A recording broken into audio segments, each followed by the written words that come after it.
महाराष्ट्र राज्य में जो मराठी अमराठी वाद निर्माण हो रहा है और सबसे ज्यादा सब जगह पे सब नेतागण ये मीरा भाईंदर को टारगेट कर रहे हैं। और मीरा भाईंदर का लोक प्रतिनिधि होने के नाते मैंने आज हमारे पदाधिकारियों की बैठक ली। उस बैठक में मैंने ऐसा कहा कि देखिए, हमारे सबसे ज्यादा मराठी नगर सेवक इस मीरा भाईंदर में है। जब हिंदी भाषिक हमारे शहर में काम धंधे की वजह से आते हैं तो यही बोलते हैं शहर हमारा नहीं है, हमारी माँ तो गांव है मगर हमारी मौसी ये मीरा भाईंदर शहर है। और माँ के रूप में अगर कोई चाहता है तो यहाँ के आगरी कोली लोग, जो आगरी कोली लोगों का ये शहर है, ये आगरी कोली संस्कृति और जतन करने का काम करते हैं, तो उनके हर प्रोग्राम में ये हमारे हिंदी भाषिक लोग भी शामिल हो जाते हैं। जैसे गणेशोत्सव हो या हमारी मंगला गौर हो, हर श्रावण में हमारी हिंदी भाषिक महिलाएं बहुत बड़े पैमाने पे मंगला गौर की स्पर्धा करते हैं। ये कौन से भी शहर में होता नहीं है, ये मीरा भाईंदर शहर में होता है। और मीरा भाईंदर शहर में जो भी चीजें होती है वो सभी लोगों को विश्वास में लेके होती है। देखिए, कुछ महीने पहले यहाँ पे हिंदू मुस्लिम भी कलर लाना चालू कर दिया, नेशनल न्यूज हो गया, सब जगह पे वो चर्चा हो गई। कोई बाहरी नेता आते हैं और भड़काऊ भाषण करके निकल जाते हैं, चाहे वो मुसलमान हो, चाहे हिंदू हो, चाहे और जाति का समाज का आदमी हो। जरूरत नहीं है, इस शहर के लोक प्रतिनिधि सक्षम है। इस शहर के लोक प्रतिनिधियों के ऊपर पिछले कई सालों से इस मीरा भाईंदर शहर की जनता ने विश्वास रखा है। मैं तो इस मीरा भाईंदर शहर का चौथी बार विधायक के तौर पे चुन के आया और हर टाइम पे मैं ज्यादा से ज्यादा वोटों से आता हूँ। पिछले टाइम पे मैं 83,000 मार्जिन से आया था, ये टाइम पे मैं 1,08,000 वोटों से आया था। जब शिवसेना भारतीय जनता पार्टी की युति थी तभी भी जीत के आया था, जब युति नहीं थी 2014 में तभी भी जीत के आया।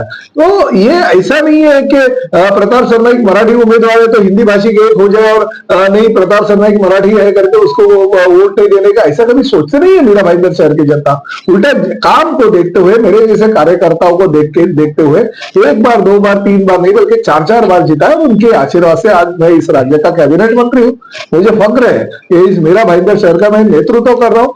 मगर कोई भी अगर बाहरी इंसान यहाँ पे आता रहेगा और भाषिक और प्रांत जो आपस की झगड़ा लगाने का काम है यहाँ पे अगर करता रहेगा तो गलत है। मैं इसका निषेध व्यक्त करता हूँ। हमारे सबसे ज्यादा अगर नगर सेवक मीरा भाईंदर में है तो शिवसेना के है, ज्यादा से ज्यादा मराठी नगर सेवक है हमारे पार्टी के है, ज्यादा से ज्यादा आगरी कोली नगर सेवक है शिवसेना हमारे पार्टी के है। तो ऐसे कोई नहीं है, हिंदी भाषिक लोग भी उनको भी वोट देते, मुझे भी वोट देते। यहाँ का चुन के गया हुआ सांसद हमारा नरेश मस्के वो भी मराठी है। तो ऐसे नहीं है कि हिंदी भाषी के उम्मीदवार चाहिए उसको हम वोट देंगे, ऐसे कभी हमारे हिंदी भाषिकों ने ना कहा है और ना इतने सालों से हमने सुना है। तो क्यों इस मीरा भाईंदर शहर को आप टारगेट करते हो? हमेशा कोई भी आएगा हिंदू मुस्लिम का मीरा भाईंदर शहर में वाद निर्माण करेगा। कोई जैन मुनियों के नाम पे यहाँ पे बकरे कटते हैं, मुर्गे कटते हैं, ऐसा वातावरण करके परिषद कार्यकाल में शहर का वातावरण और बेकार करते रहेंगे। ये मराठी अमराठी वाद निर्माण करके किसी व्यापारियों को मारहान अगर यहाँ पे होती रहेगी, उस दौरान अपनी एकता दिखाने के लिए अगर व्यापारियों ने किसी भी पार्टी का झंडा नहीं लेते हुए अगर मोर्चा निकाला तो उस मोर्चा को प्रत्युत्तर देने की काम अगर यहाँ पे अगर होता है तो निश्चित रूप से ये शहर ज्यादा से ज्यादा शांति चाहता है और लोगों को भी कुछ लेना देना नहीं है। लोग भी यही चाहते हैं कि शहर शांतता प्रिय हो, शांति रहे। तो हमने ये तय किया, चलो मराठी है, हमारे हिंदी भाषिक सभी पदाधिकारी है, बहुत सारे हमारे जो नेतागण है वो भी हिंदी भाषिक है।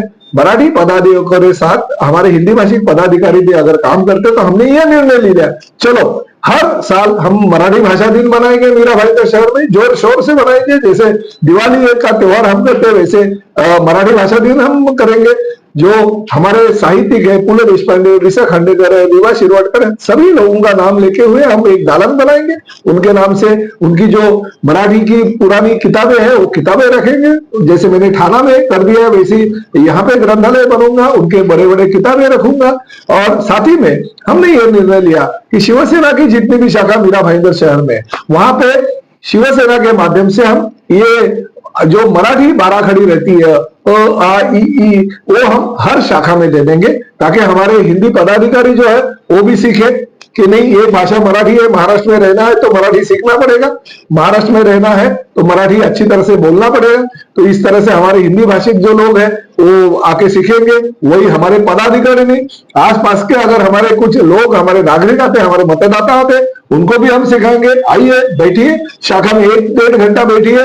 हमारी जो संस्कृति, हमारी परंपरा जो मराठी की है, महाराष्ट्र की परंपरा है, वो जैसे आप आपके राज्य की संस्कृति और परंपरा का आचरण करते हैं, उसी तरह से आप भी महाराष्ट्र की परंपरा का आचरण कीजिए। हम सिखाएंगे, हमारे शाखा प्रमुख हो, हमारे मराठी पदाधिकारी हो, वो सभी लोग मराठी सिखाने में आपकी मदद करेंगे। इसलिए हर शाखा में हम मराठी बाराखड़ी का बुक दे देंगे, ताकि हमारे हिंदी भाषी लोगों को भी सीखना आसान हो। जिसमें ऐसा लगता है कि हजारों हजारों तादाद में मराठी मानसिक। नहीं, देखिए, मैं एक बात आपसे कहना चाहता हूं, मैं वही आपसे बार बार दोहराना चाहता हूं। देखिए, इनलीगल तरीके से शहर का वातावरण, मैं हाथ जोड़ के विनती करता हूं कि लोगों को नहीं चाहिए ये कुछ। लोग शांति चाहते हैं, लोग अमन चाहते हैं। ऐसे काम करते हुए आप अगर गलत तरीके से ये रैली निकालना, मोर्चा निकालना, उसने मोर्चा निकाला इसलिए मैं उसके खिलाफ मोर्चा लेकर, क्या जरूरत है? अरे आपको करना है तो मैं जो कर रहा हूं वो करिए ना, शांतिप्रिय मार्ग से भी आप कर सकते हैं।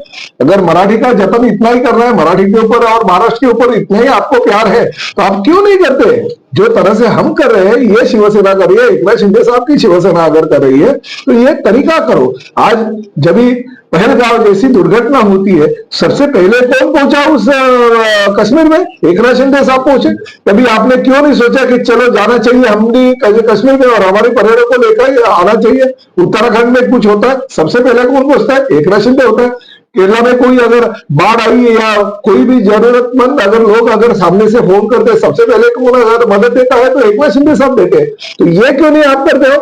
क्यों मराठी भाषिक और मराठी भाषिक का वाद निर्माण करके अपना जो राजनीतिक फायदा करने की कोशिश आप करते हो? ये गलत है, ये होना नहीं चाहिए। हम तो हमारे जो मार्ग है, मार्ग के माध्यम से हम आगे चलेंगे और निश्चित रूप से हमें हमारी भाषिक जो जनता है, चाहे वो हमारी मराठी हो चाहे हिंदी भाषा के लोग हो, उनको इस राजनेता से या राजनीतिक पार्टी से कुछ भी लेना देना नहीं। हम शांति अमन चाहते हैं, हम नौकरी काम धंधा जो है बड़े पैमाने पे करना चाहते हैं।